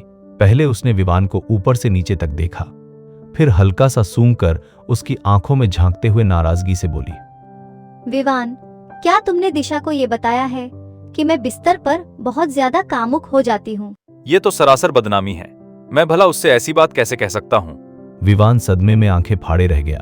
उसने तुरंत सफाई दी, और वैसे भी हमारे बीच ऐसा कभी हुआ ही नहीं। तुम उसकी बातों पर यकीन कैसे कर सकती हो? सच में? आन्या ने विवान की आंखों में टटकी लगा दी। वह काफी देर तक उसी तरह उसे शक भरी नजरों से देखती रही। फिर कुछ पल चुप रहकर उसने धीमे से कहा, पर मैंने सुना है मर्द उस मामले में अपनी काबिलियत की डींग मारना पसंद करते हैं, खासकर वो जो उसमें बहुत अच्छे नहीं होते। आन्या, तुम मेरे बारे में इशारा कर रही हो? विवान की भौहें चढ़ गईं। उसे लगा जैसे आन्या उसे चिढ़ा रही है या नीचा दिखा रही है।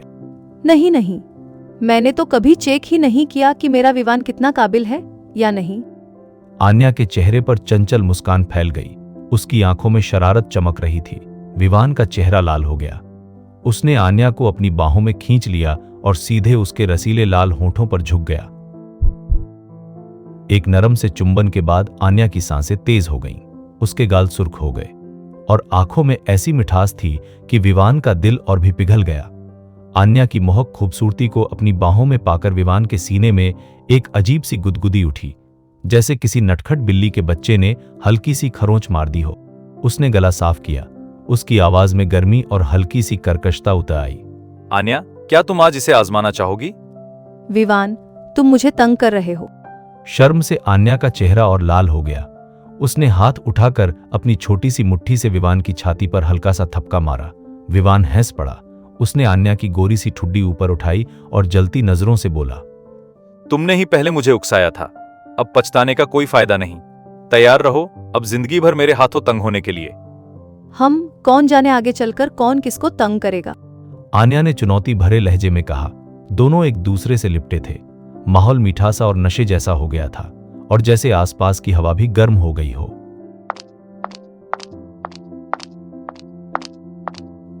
खांस खांस खांस। तभी गलियारे से एक साफ खांसी की आवाज आई और पल भर में सारा माहौल टूट गया।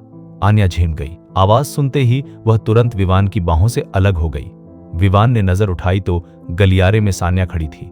विवान की भौहें सिकुड़ गई और उसे एक पल के लिए घबराहट सी हुई। कोई बात नहीं, तुम लोग जारी रखो, मैं बस नीचे जाकर पानी ले आती हूँ। स्लीवलेस नाइटी में सान्या नीचे गई। किचन में जाकर गर्म पानी का एक गिलास भरा और बिना किसी की तरफ देखे वापस ऊपर चली गई। विवान तब तक उसे देखता रहा जब तक सान्या गलियारे में ओझल नहीं हो गई। तब जाकर उसने राहत की सांस ली। उसके दिमाग में शरारती ख्याल आने लगे। वह सोच रहा था, कम से कम आज रात तो आन्या को बाहों में भरकर जी भर के प्यार कही। लेकिन जैसे ही उसका हाथ आन्या की तरफ बढ़ा, आन्या बड़ी फुर्ती से पीछे हट गई और मीठी हंसी के साथ बोली, विवान, आज तुमने बहुत मेहनत की है, जाओ थोड़ा आराम करो। इतना कहकर वह विवान के जवाब का इंतजार किए बिना घूमी और तेजी से सीढ़ियों की तरफ भाग गई। आन्या की प्यारी सी छाया गायब होते ही विवान बुदबुदाया। छोटी बच्ची, तुम हमेशा तो छिप नहीं सकती। एक दिन मैं तुम्हें ऐसे पकड़ूंगा कि तुम भाग नहीं पाओगी। विवान, तुम्हारी हालत दिन दिन बिगड़ती जा रही है। आन्या एक पल को रुकी, फिर पलटकर उसने विवान की तरफ देखकर प्यारा सा मुंह बनाया। कठोर और दबंग सीईओ होने के बावजूद विवान के सामने वह बिल्कुल एक प्यार में डूबी, चंचल और मनमोहक लड़की बन जाती थी। आन्या की इस नटखट हरकत पर विवान को बिना वजह खुशी होने लगी। वह ऊपर गया, गर्म पानी से नहाया और सोने की तैयारी करने लगा। लेकिन अचानक उसके दिमाग में एक शर्मनाक सी तस्वीर कौंध गई। उस ख्याल के आते ही विवान झट से उठा और जाकर दरवाजा बंद कर लिया। जैसे ही दरवाजा बंद हुआ, कुंडी के हल्के से घूमने की आवाज सुनाई दी। विवान एकदम सख्त हो गया। उसके मन में एक ही सवाल था कि इस बार दरवाजे के बाहर कौन था, सान्या या आन्या। अगर सान्या होती तो विवान किसी भी हालत में दरवाजा नहीं खोलता, लेकिन अगर आन्या होती तो। यह सोचकर ही विवान के पूरे शरीर में जैसे गर्मी की लहर दौड़ गई। तभी दरवाजे के बाहर धीमे कदमों की आहट आई, जो धीरे धीरे दूर होती चली गई। स्पष्ट था, बाहर खड़ा इंसान यह महसूस करके चला गया कि दरवाजा खुल नहीं रहा। विवान का मन किया कि वह दरवाजा खोलकर देखे कि अभी अभी दरवाजा खोलने की कोशिश किसने की थी, सान्या ने या आन्या ने। लेकिन काफी सोच विचार के बाद विवान रुक गया। वह बिस्तर पर लेटकर काफी देर तक करवटें बदलता रहा और आखिरकार नींद आ ही गई। अगले दिन सुबह होते ही विवान जल्दी उठ गया। रोज से सांस और ध्यान की एक योग वाली तकनीक सीखने के बाद से विवान को महसूस होने लगा था कि उसकी ऊर्जा और फोकस लगातार बेहतर हो रहा है, जैसे शरीर में एक अलग ही मजबूती आ गई हो। यह कोई फंतासी कहानी वाली बात नहीं थी, लेकिन इसके फायदे सच में दिख रहे थे। सुबह की दौड़ के बाद विवान रास्ते से भाप वाले बन, तले हुए आटे की स्टिक्स और सोया दूध की 3 सर्विंग लेकर आ गया। विला लौटकर उसने नाश्ता डाइनिंग टेबल पर रखा और फिर ऊपर जाकर ठंडे पानी से नहाने चला गया, क्योंकि गर्मी का मौसम था। सुबह की दौड़ में पसीना खूब निकल जाता था। नहाने के बाद सुबह के 8 बजे थे। जैसे ही विवान अपने कमरे से बाहर निकला, सामने से आन्या भी आ गई। वह भी नहा धोकर नीचे जाने ही वाली थी। दोनों ने एक दूसरे को देखा और आन्या की नींद भरी आंखें चमक उठी। उसने मुस्कुराकर कहा, अरे विवान, आज तुम देर तक सो रहे थे क्या? मैं तो 1 घंटे से भी पहले उठ गया था। क्या तुम्हें लगता है सब तुम्हारी तरह आलसी होते हैं? विवान ने उसे घूरकर हंसते हुए कहा। हम आलसी तुम हो? आन्या ने हल्की सी नाक सिकोड़कर मुंह फुला लिया, पर उसका यह रूठना विवान को डराने की बजाय और हंसा गया। मैं भाप वाले बन, तले हुए आटे की स्टिक्स और सोया दूध ले आया हूँ। आज नूडल्स नहीं, कुछ अलग खा लेते हैं। ठीक है विवान, तुम पहले नीचे जाओ, मैं सान्या को बुला लाती हूँ। आन्या ने सिर हिलाया और हॉल के उस पार वाले कमरे की तरफ बढ़ गई, जहां सान्या रहती थी। उसने दरवाजे पर दस्तक दी। थोड़ी देर बाद अंदर से सान्या की आवाज आई। विवान को कल रात वाली घटना याद गई, जब किसी ने उसका दरवाजा खोलने की कोशिश की थी। उसका मन हुआ कि वह आन्या से पूछ ले क्या वह कल रात उसके कमरे के पास आई थी, लेकिन फिर उसने सोचा अगर उसने पूछ लिया तो आन्या इतनी समझदार है कि वह कुछ जरूर भांप जाएगी। आन्या और सान्या अब पहले से बेहतर तरीके से रहने लगी थीं। विवान नहीं चाहता था कि उसकी वजह से उनके रिश्ते में फिर से खटास आ जाए। उफ! विवान ने अपने और सान्या के बीच हुई उलझी हुई बातों को याद करके मन ही मनाह भरी और फिर जल्दी से नीचे चला गया। वह जितना हो सके सान्या से दूरी रखना चाहता था, शायद इसी तरह वह सब भूल पाए। उन तीनों ने साथ बैठकर नाश्ता किया और माहौल हैरानी वाली हद तक शांत और सौहार्दपूर्ण था। कुछ दिन साथ रहने के बाद विवान ने देखा कि आन्या और सान्या पहले से काफी करीब आ गई थीं। बड़ी बहन होने के नाते आन्या सान्या की भावनाओं का पूरा ख्याल रखती थी और सान्या भी अब वैसी दुश्मनी नहीं दिखाती थी जैसी पहले दिखाती थी। वह मुस्कुराती, आन्या से बात करती और कभी कभी उसे धन्यवाद भी देती। यह सब देखकर विवान को थोड़ा अविश्वास सा हुआ। घर से निकलने से ठीक पहले विवान ने हिचकिचाकर पूछा, कल वीकेंड है, तुम दोनों कुछ दिन घर पर आराम क्यों नहीं कर लेती? मैं सुरेंद्र अंकल की देखभाल के लिए अस्पताल चला जाऊंगा। ठीक है। नहीं। विवान के बोलते ही आन्या और सान्या ने लगभग एक साथ जवाब दे दिया। आन्या ने हाँ कहा था, लेकिन सान्या ने साफ इनकार कर दिया। आन्या ने उलझकर सान्या की तरफ देखा। तब सान्या ने धीमे से कहा, पापा की हालत दिन ब दिन बिगड़ रही है। मैं उनके साथ और वक्त बिताना चाहती हूँ। कल मेरा थोड़ा काम है, शायद मैं सुबह अस्पताल न जा पाऊँ। क्या विवान कल तुम्हारे साथ चल सकता है? आन्या ने थोड़ा सोचकर कहा। विवान जानता था कि आन्या हर हफ्ते अपनी मां को श्रद्धांजलि देने जाती है, लेकिन फिर भी विवान ने बिना ज्यादा सोचे आन्या का सुझाव ठुकरा दिया। अच्छा नहीं है। अच्छा है। विवान ने मना कर दिया, लेकिन सान्या ने सहमति में सिर हिला दिया। एक ने हामी भर दी, दूसरे ने साफ इनकार कर दिया। इस जवाब से आन्या थोड़ी हैरान रह गई, लेकिन अगले ही पल उसे समझ आ गया कि विवान ने मना क्यों किया था। आन्या ने विवान की तरफ हल्की सी मुस्कान के साथ बड़े ही नरम लहजे में कहा, विवान, सान्या मेरी बहन है और तुम्हारी साली है। इसे ऐसे समझो कि तुम अपनी के साली साथ रहने की आदत डाल रहे हो। आन्या की बात पूरी भी नहीं हुई थी कि सान्या ने बाहें मोड़ ली और नाक सिकोड़कर बोली, छी, कैसी साली, मैं इन्हें अपना जीजा मानती ही नहीं। विवान ने आन्या की तरफ एक विनती भरी नजर डाली, लेकिन आन्या ने जैसे देखा ही नहीं। विवान मन ही मन कसम साया।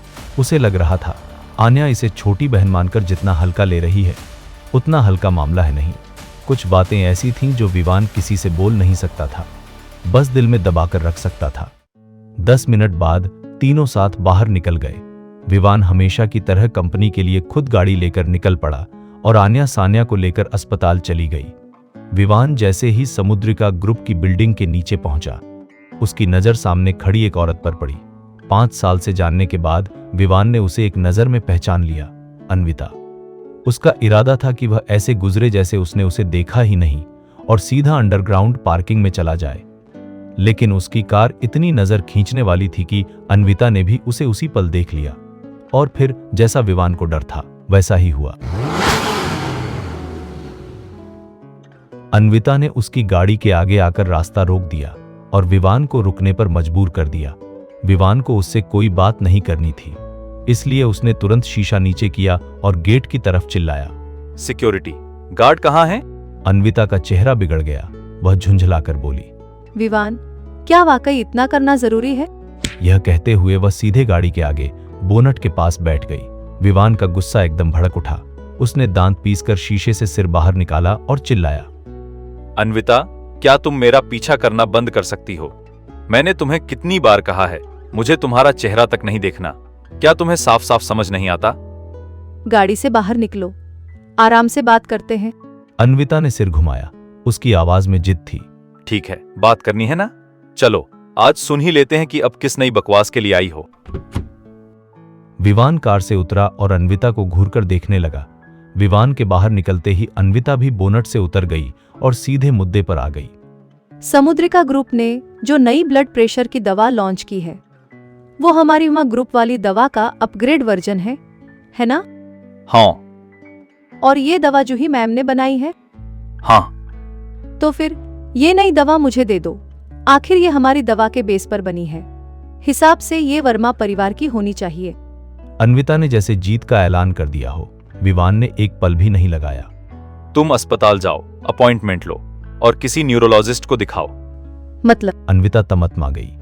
मतलब ये कि तुम्हारा दिमाग ठीक नहीं है। दिमाग ठीक होता तो ऐसी बेतुकी बातें न करती। विवान, तुम्हारी हिम्मत कैसे हुई मुझे यूं बेइज्जत करने की? तुमने पहले कभी मेरे साथ ऐसा व्यवहार नहीं किया। अन्विता का चेहरा दुख और गुस्से से भर गया। विवान ने घृणा से कहा, पहले तुम मेरी पत्नी थी, इसलिए तुम्हें इज्जत देना मेरी जिम्मेदारी थी। अब तुम कुछ नहीं हो। क्या तुम चाहती हो मैं पहले की तरह तुम्हारी चापलूसी करता रहूं? अगर तुम ये नई दवा वर्मा परिवार को देने के लिए मान जाओ तो मैं फिर से तुम्हारी पत्नी बन सकती हूँ।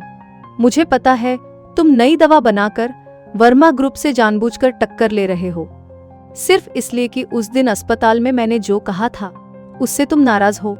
अन्विता ने जैसे पहले से कहानी बना रखी थी। वह असहाय और समझाने वाले लहजे में बोली। अन्विता की आंखें नम होने लगी। मैं मानती हूँ समर की हालत सुनकर मैं डगमगा गई थी और मैं उसकी बात मान लेना चाहती थी, लेकिन मैंने अभी तक हामी नहीं भरी है ना। विवान, बस कर दो, मैं थक गई हूँ। मुझे पता है मैंने गलती की थी, मैं बदलने को तैयार हूँ। मैं सिर्फ तुम्हारे साथ ठीक रहना चाहती हूँ। प्लीज रुक जाओ। अन्विता, मैंने तुम्हें कितनी बार कहा है, सब खत्म हो चुका है। जो कुछ भी मैंने किया वो सिर्फ अपने फायदे और अपनी मां से किए वादे के लिए किया। और तुम्हारी बात, जिस दिन तलाक हुआ उसी पल से मैंने तुम्हें अपने दिल से भी निकाल दिया। उस दिन पार्टी में मैंने इतना साफ नहीं बोला था क्या? विवान के सिर में जैसे हथौड़े चलने लगे। उसने कड़क आवाज में कहा। अन्विता ने दांत भींच लिए। उसका चेहरा जिद्दी हो गया। तुम चाहे जो सोचो, मैं तुम्हारे साथ फिर से होने की उम्मीद नहीं छोड़ूंगी। मैं अन्विता हमेशा से तुम्हें ही अपना पति मानती आई हूं। तुम मानो या ना मानो, मैं तुम्हें वापस पाने के लिए हर कोशिश करूंगी। जो करना है करो, लेकिन मुझे दोबारा परेशान मत करना। विवान अब और बहस नहीं चाहता था। उसने ठंडे लहजे में कहा। तो या तो तुम नई दवा मुझे दे दो या फिर खुद ही इसे छोड़ दो। तुम जानते हो ये दवा वर्मा ग्रुप के लिए कितनी जरूरी है। अगर अन्विता ने पीछे नहीं हटते हुए कहा। वह आगे भी बोलती रही, लेकिन विवान का धैर्य पूरी तरह खत्म हो चुका था। उसी वक्त कंपनी के 2 सिक्योरिटी गार्ड गश्त करते हुए उधर आ गए। विवान ने उन्हें देखते ही हाथ उठाकर बुलाया। दोनों तेजी से पास आए। प्रेसिडेंट सर, इस औरत को बाहर निकालो। मैं इसे दोबारा कंपनी के आसपास नहीं देखना चाहता। जी सर। दोनों गार्ड अन्विता को हटाने लगे। अन्विता का चेहरा पल में बदल गया। वह चीख पड़ी। मुझे मत छुओ, मैं तुम्हारे सीईओ विवान की पत्नी हूं। तुमने मुझे छुआ तो जैसे ही मेरी विवान से दोबारा शादी होगी, मैं तुम दोनों को नौकरी से निकलवा दूंगी। दोनों गार्ड एकदम अटक गए। वे असमंजस में विवान की तरफ देखने लगे। विवान ने बिना पलक झपकाए कहा। चिंता मत करो, मैं पूरी जिंदगी अकेला रह जाऊं, तब भी मैं उससे दोबारा शादी नहीं करूंगा। जल्दी करो, इसे बाहर निकालो। यह सुनते ही दोनों गार्डों ने राहत की सांस ली। उनमें से एक ने अन्विता से कहा। मैडम, आपने सुन लिया। आप खुद चली जाएंगी या हमें आपको खींचकर ले जाना पड़ेगा? विवान, क्या तुम्हें इतना पत्थर दिल होना जरूरी है? क्या तुम्हें सबके सामने मेरी बेइज्जती करनी ही थी? अन्विता ने गार्डों को अनदेखा किया और विवान पर चिल्लाई। तुमने अपनी इज्जत खुद गंवाई है, मुझ पर इल्जाम मत लगाओ। अगर तुम्हें वाकई अपनी इज्जत की परवाह होती तो तुम यहां आती ही नहीं। इतना कहकर विवान गाड़ी में बैठ गया। अन्विता की आंखें गुस्से से लाल हो गईं। उसने दहाड़कर कहा। विवान, तुमने मुझे मजबूर किया है, तुम्हें पछताना पड़ेगा। मुझे अपनी जिंदगी में बस एक ही चीज का पछतावा है, और वो है तुमसे शादी करना। विवान ने ठंडेपन से कहा। विवान ने दरवाजा बंद किया और गाड़ी अंडरग्राउंड पार्किंग की तरफ मोड़ दी। उसके जाते ही अन्विता वहीं नहीं रुकी। वह घूमी, फोन निकाला और चलते चलते समर को कॉल मिला दिया। समर, तुम मुझसे शादी करके मुझे हनीमून पर ले जाना चाहते थे ना? ठीक है, मैं मानती हूं, लेकिन मेरी एक शर्त है।